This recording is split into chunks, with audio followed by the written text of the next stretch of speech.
It's time to get down to business on TK Business Live, brought to you by the members of the Topeka Independent Business Association. Now, let's join Tara Dimmick, owner and publisher of TK Business Magazine, as we take a look into the business world of Topeka, Kansas. Hi, and welcome to TK Business Live. I'm Tara Dimmick, and it's great to be with you this Sunday. We've got a great show coming up. We've got Joe Davidson joining us. He's with Schendel Pest Services. We'll be talking a little bit about how to make sure you're preventing those pests from showing up at your business or house. And we'll be talking with Pat Gideon. He's with Silver Lake Bank. And finally, with Gary Starr of Gary's Berries. And he can tell us a little bit more about what fun stuff is going on out at the Fall Festival over there at Gary's Berries. I have Gary Starr with me, and Gary is the owner of Gary's Berries, which you might have heard about.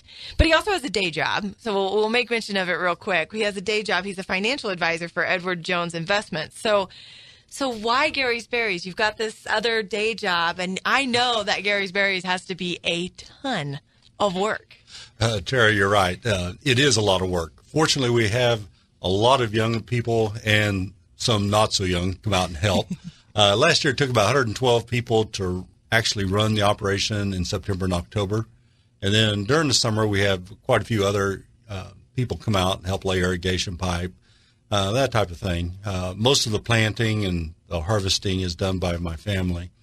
But as far as the ability to generate good quality employees, it seems like we have a really unique opportunity. And there's a lot of great youth out there, and I want to brag on them a lot because we have a lot of young people out there that you don't hear enough positive about. We have some that come out, and they just really work hard. I mean, they are tired when they go home, and they're up the next day to come back out to the farm and work hard again. So what is it about Gary's Berries? What is it that makes it a fun place to work? What does it make a fun place to come out to? Why should somebody come out there? That's a great question. Well, there's a lot to do, and it's always changing. It's always evolving. You're never doing the same thing all the time, unless you're making pumpkin donuts, of course. Those are yummy. We stand at the door and wait for them to come off the conveyor. But, there's a lot of different aspects of the farm that you can do. Like I said, hard physical labor, or just you can be pumpkinrella. You can be in a Minion costume. You can be in a Snoopy costume, which this year is the 50th anniversary of the Great Pumpkin, and we're in with Peanuts. And so that is something that is totally different. I mean, how neat is that? We actually have Snoopy coming to the farm. We have Snoopy with the Red Baron type pictures out there. And a maze, the first maze is actually Snoopy on his doghouse. Oh, very cool.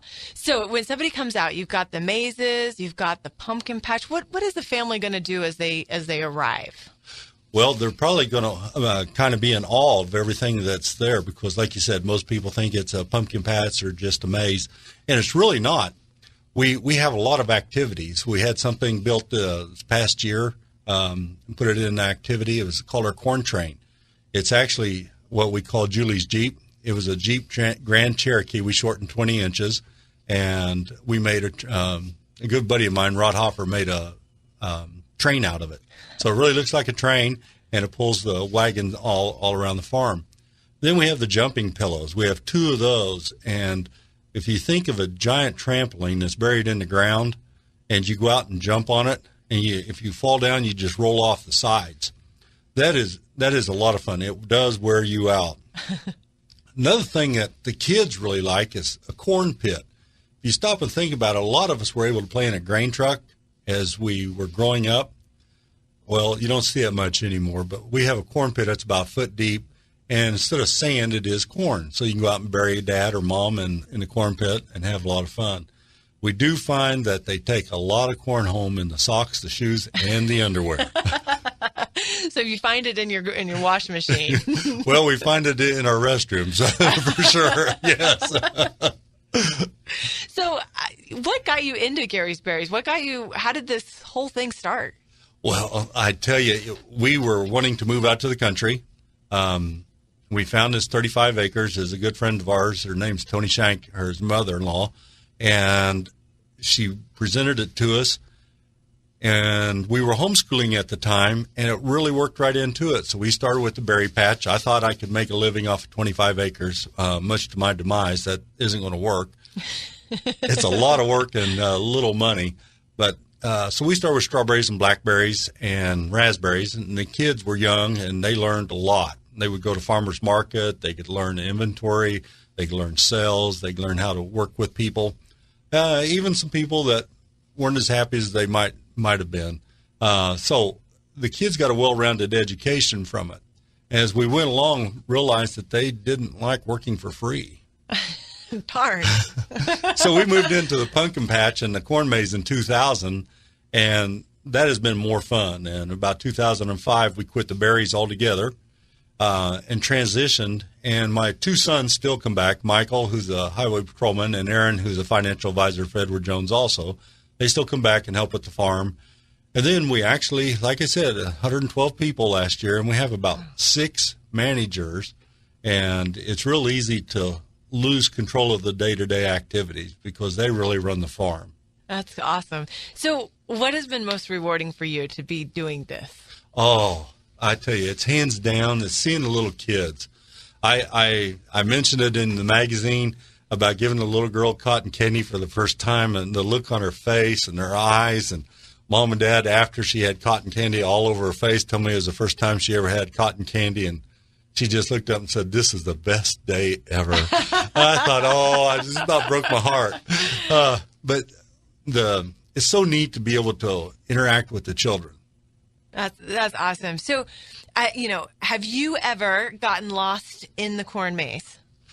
That's funny. Yes, because the first year we did it in 2000, we had an excellent crop of strawberries, and the corn got away from us. We planted it too soon. It was 6 foot tall before we got the maize cut. And so the way we did that, Michael was, maybe 14 at the time.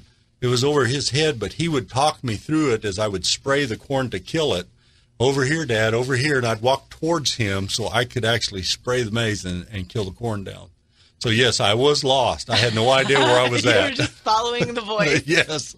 Oh, my gosh, that's awesome. Okay, so are there any secrets that somebody could go in and it could help them through the corn maze? Yes. But you're not going to tell us, huh? That's the secret. Well, very good. So, what are your hopes for Gary's Berries? What do you hope to see? What do you hope for this season? I mean, it's underway. Oh, well, yes, we'll be getting started here the last weekend in September. We open on Fridays from 5 to 10, Saturdays from 10 to 10, Sundays noon to 6, and we'll run through October those days. What I like to see about it is if, I'm not sure that any of my family is going to continue it on when I'm done with it, but as long as I'm able to do this, I'm going to have fun with it because it is an enjoyment. It's not, like I said, it's not that it's out there to where we're just looking at it as something to build and make it bigger, greater, and be the best of anything. But it's something for everybody to enjoy, and that's what we want. So, you guys do a lot of different events out there too, and for those maybe listening that own a business or maybe they work for a business, how can you be a part of maybe an outing or something like that with a business? Well, we have multiple ways of doing that. We have several companies, and one of them that's been out several times over the years is Advisors XL. They'll rent Thursday night out just for their group to come out. So that's one possibility. Then we have a lot of groups that come out on a Saturday. Home Depot, their warehouse, has done that for several years now. They just rent an area, and they may do hot dogs or whatever. With a special group like Advisors, we feed everybody. So we do have that capability. Or if you just want a small group outing, we have bonfires. We actually rent out bonfire areas. I was amazed at how popular those are. So we can do some more packages, or you can do your hot dogs or whatever at the bonfires. That's awesome. So how can somebody get more information? You kind of mentioned the dates, but maybe they're, thinking about it. Is there a website to go to? Yes, there is. GarysBerries.com. And it should have everything up and running. We're hoping that it's finalized. I know Logan was working on it this past week. So if you have questions, you can call us at home. 246-0800 is our farm line, and we usually try to answer that, or you can even email me right off the webpage. And to make sure you go get some pumpkin donuts, right? Oh, my goodness. Those things are the bomb. You're pretty fit. I'm not sure how you stay fit. Yeah. I don't think fall would be good for me there. Oh, it is tough. I mean, with the kettle corn, we took that red building that we have out there, and we put most of our food production there. It's kettle corn, cotton candy, fudge, caramel apples. We have that new thing out there, that Starr coffee thing, something with a big deer head on it. And then we added cinnamon roasted nuts this year also. Oh, my gosh. Yes, and so it's really turning into a wealth of smells right inside the red building. It's hard to get out of there. And then we've also added some new items like jams, jellies, and we've got some stuffed animals and some glow products this year. But I think one of the things you're going to really enjoy at the farm this year, it's new. It's we have something called our cow roping or steer roping. We've made some sawhorses out of metal, and they're hula hoops where you try to rope the steers with them. And we added a big hay bale maze. Now, this is a little bit different. It's not a real maze. It's tunnels for the kids to crawl through, but it's about 8 foot tall, and the hay bales are actually 3 foot by 3 foot by 8 foot. So we're expecting a lot of action on it. Oh, that sounds like a great time. So make sure you take your kids out and get out there. You've got till end of September through how late do you guys go? We'll go last Sunday of October. The last Sunday of October. Mm-hmm. So don't miss out on it. It sounds like a great time and something to go out there with your family and enjoy. Yes. And I almost forgot one thing. On Friday nights, we're actually doing fireworks every Friday night in October. So that was really astonishing last year. We did it for the first time. And to be that close, because you're only about 300 feet away, and the guys that do this actually put on the T-bone fireworks also. Ooh. So it is professionally done. It's not Gary out there with a Roman candle. So That sounds excellent. So Friday nights are going to be even extra special with fireworks. Yes, they are. Yeah, we have a lot of fun with that. And then, of course, like I said, Snoopy will be there, and we have a lot of area, so don't worry about parking. And we do have a lot of fun out there. Well, Gary, thank you so much. And thanks for having Gary's Berries. It's such a great treat for Topeka to be able to have something like that to go to and have fun during the fall. Well, I appreciate it. Thank you. It does take a lot of time, and I know a lot of people enjoy it, and we do enjoy putting it on. Awesome. So that was Gary Starr with Gary's Berries and Edward Jones Investments. My name is Jennifer Kermis, Vice President of Business Development with the Jura Credit Union. TIBA is advice and support. TIBA is information and education. TIBA is a voice for small businesses. My biggest advantage would be being able to network and get to know who all of the members are of TIBA and how their businesses operate, what the different needs are for their business, and really get to understand the different business opportunities that are out there in Topeka. The Topeka Independent Business Association is strong because of its members. Become a member today by visiting topekatiba.org. I have Pat Gideon with me. Pat is with Silver Lake Bank. Welcome, Pat. Hello, Tara. How are you today? I'm great. It is great to have you on the air. And I was making mention of this, but the first time I was ever on a radio show, ironically, it was talking about the Topeka Independent Business Association, I believe. And it was with you. We were on air with maybe Robin and Megan. I'm not sure if it was them or it was someone. And we were talking on the air. So now we're here we are again talking on the air. That's amazing. That's been a long time ago, hasn't it? It's been a long time ago, actually. I think it was almost pre-TK when I took over TK when that happened. I know it was that time. Yeah. So I wanted to make mention in the most recent issue of TK Business Magazine, this fall issue, I made a comment about you were part of the advice that I took early on in my career. And it was that simple thing of saying, do more than what your competitor does, do more than what the customer expects you to do more for your community, do more than you thought you could do. And with doing that, success will follow. So you don't remember saying that, of course, I'm sure. Now, Tara, you know how old I am. Well, you never know. I thought, maybe it might happen that you would remember, but I was pretty sure you probably wouldn't. And it wasn't necessarily just 2 words when you gave it to me. So I kind of condensed it down to those 2 words. Yeah, I'm sure you did. I've never at a loss for words, it seems like. So. All right. So I've got you on the show, and, you have been, Silver Lake Bank is just such a long time company and really a legacy of Topeka and the community at large. And you have gotten to do so many business loans and worked with so many business professionals that, I mean, whether it's on the lending side or whether it's just in building a business, what advice do you have for business professionals and business owners and entrepreneurs as they're considering either getting a loan or even starting a business? Well, Tara, that's an awful good question. This month celebrates our 107th anniversary in being in the banking business. And I would say a principle that was in place 107 years ago and still is today is borrowers should understand what their business plan is and how to execute it. You have to make money doing what you do today, and you had to make money back then doing what you did. So make sure you understand for yourself and be able to articulate your plan for making money at doing whatever it is that you want to do.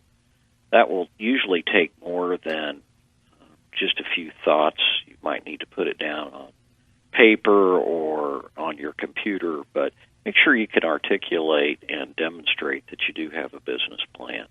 Banks don't want to make bad loans. They don't want to put a customer in that position, and they don't want to put themselves in that position. So they do expect their customers to think thoroughly and be able to document and demonstrate why they're going to be successful at what it is that they do. If you put time in on that, that will help greatly in allowing a lender to make the right decision, and also for you to make the right decision if it's worth going forward or not. Saved by the bell. Saved by the bell. That's the end of that question. Right. Ding. See, I told you I'm wordy. So, as you've seen different business owners come in, what gets you excited? What makes you go, yeah, they're going to make this happen? I love small business lending. I really enjoy the entrepreneur who has something that they want to do, and the ability for myself or the bank to participate in having them achieve their dream or their goal that they put together, and that's really exciting. I think that probably speaks for most community bankers. That's really the most enjoyable part about what it is that we do, and seeing it come to fruition and playing a small part in somebody's success in getting there. Yeah, I can imagine. Okay, so like TK Magazine. Yeah, like TK Magazine. You guys have been a great part of TK. So, your son is now involved. So, what is it like having your son now be a part of something that you were a part of with your father, and now Nick is there and joining Silver Lake Bank? Oh, it's really exciting for me. Having the third generation joining the bank in a full-time capacity, it's really exciting for me. Nick's based in our Lawrence, Kansas office that we opened a couple of months ago, which is a great place for his talents and interest levels. It's a great market for us to be in. We have quite a few customers in Lawrence and are really looking forward to expanding it. But I love having him work here and work with me and join the team. That's awesome. So what's next? What's happening with Silver Lake Bank?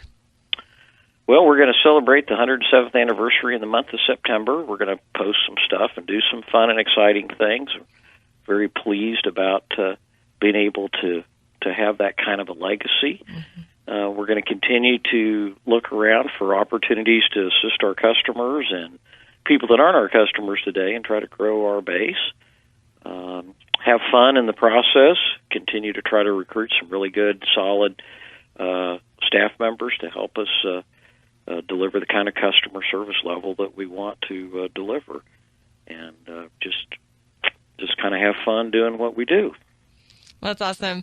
Pat, it is great talking with you. It's always nice to catch up and get a chance to visit. So any last thoughts, anything, as far as a business, if they want to get a loan, if they want to get to talk to one of your loan officers at Silver Lake Bank, anything they should do in particular? Just pick up the phone and give us a call or drop us an email. I'd suggest they read TK Magazine for some great articles and tips that you've put together. I think you have a perfect example of what an entrepreneur can do. You've really taken that product and increased it in something that you've got to be very proud of. So just look around and kind of mimic what some of the other people are doing. And that sometimes can be the best teaching and education that you can get. And give us a call or check us out if there's anything we can do for you. All right. Thanks so much, Pat. Tara, thank you very much. I have Joe Davidson joining me, and Joe is with Schendel Pest Services. Welcome, Joe. Hello. All right, so what's the official title? What's the position you hold? I am the branch manager of the Topeka District Schendel Pest Services. All right, so tell me a little bit about Schendel Pest Services and what all they do. Well, really, if it's a pest or if it competes with human existence, we'll probably deal with it for you. We are a pest control company. We've been around since 1947. Basically, we've moved around a couple times, based out of Lawrence and Topeka. And if it's a pest or considered a pest, we can probably deal with it for you. So, what should businesses and residential, any of those areas, what should they be thinking about maybe to prevent the pest? Well, we recommend a regular pest control program for all businesses and all residentials, of course. On your residential side, getting your house inspected and or treated every other month or quarterly would be a good choice. Termite inspections at least yearly. Most businesses, if you're a restaurant or a food handling establishment, you'll want monthly, maybe even weekly service. Office buildings, you can probably look at every other month, maybe even quarterly service for something like that. So before we got on the air, I was telling Joe about my mouse problem. So I was curious, what is maybe some of the worst things that you've seen in regards to pests? Well, we've seen homes that were condemned by the city.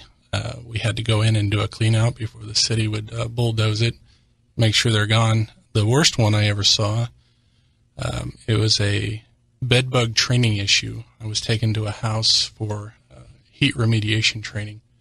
When I walked in, I tapped the technician on the shoulder that was training, and I explained to him I was kind of confused because I saw bugs all the way through the crown molding, all the way up to the ceiling, and I thought it was a roach issue. He told me to look a little closer, and when I did get closer to look, I realized that the ceiling tile, the crown molding all the way down to the floor was pretty much lined with population of bed bugs. I thought bed bugs were supposed to stay in beds or stay on furniture. They do, if the population's small enough. But once the population gets that big, it's a lot like the city. They have to move somewhere. They have to find a new home. So I have a question about bed bugs. So my one of my very good friends, she would be so mad if I named who it was, had a really bad bed bug problem. Came from another house, brought it home. One of her kids did, and then basically they kind of had to move out for a couple days. What should somebody expect in that kind of situation? Probably just burn their house down, really, to be honest. In our situation, we use what we call heat remediation. And the best way to describe it is we actually turn the inside of your house into a convection oven. We have a generator that runs heaters. We get the heaters going in your house. We bring the internal temperature of your house up to 135 degrees. We hold it for anywhere from 4 to 8 hours. We know that bed bugs die at 119 degrees. So we literally cook the bed bugs in your home, which kills them.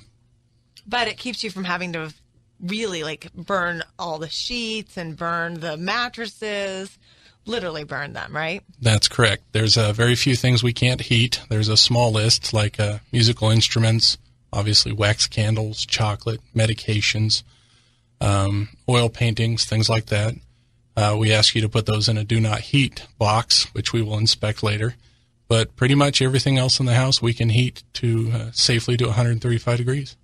So what's maybe another unique situation you had to run into in regards to pests? Because I imagine that your profession, just trying to walk into some of the places you have to walk into, and I don't know if I could do it.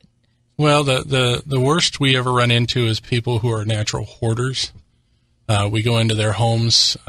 You just can't get anywhere or get anything done because of all the contents of the home. We've got a couple of places where I can't even fit myself, as big as I am, walking through the house. We have to get another technician to go in there. But some of those places get a rodent problem like rats or mice, and then it's just a real challenge trying to get that population taken care of with all those contents. So, do you love your job? Yes. I didn't expect to fall into it after high school, but it happened. So you've been in it since high school? No. Or since after high school, after college? A little bit after high school and a little bit of college. Basically, I had a friend who got into it, and he kept telling me that it's probably something that I would fit pretty well, and here I am 14 years later. Oh, that's great. So if somebody's thinking about it and they're saying, okay, I need to go ahead and get this taken care of, or I need to get myself on a program so that we're getting regular treatments in our business or our house, what do they need to do? Well, it's real simple. You can still find us in the phone book. Our local number is still the same it has been for years, 232-9344. We have a 1-800 number. It's easy to remember. It's 1-800-591-PEST. Or if you're tech savvy, obviously we're on the internet, www.schendelpest.com. And if you Google us, we usually pop right up. Just click on the link, follow everything, be 3 in the morning if you want, and ask us about fleas or anything else. Awesome. Joe, thank you so much for joining me. No problem. Thank you. Thanks so much to my guests, Gary Starr with Gary's Berries, Pat Gideon with Silver Lake Bank, and Joe Davidson with Schendel Pest Services. And a big shout out and thank you to our sponsor, the Topeka Independent Business Association. You can learn more about them at topekatiba.org. Again, that's topekatiba.org. I hope you have a fabulous week. Thanks so much for joining us. Thanks for joining Tara and her guests on TK Business Live. Join us again next Sunday at 11:30 to hear more from our community business leaders, entrepreneurs, and people making a difference in the landscape of how business is progressively moving forward in Topeka. TK Business Live is brought to you by the members of the Topeka Independent Business Association.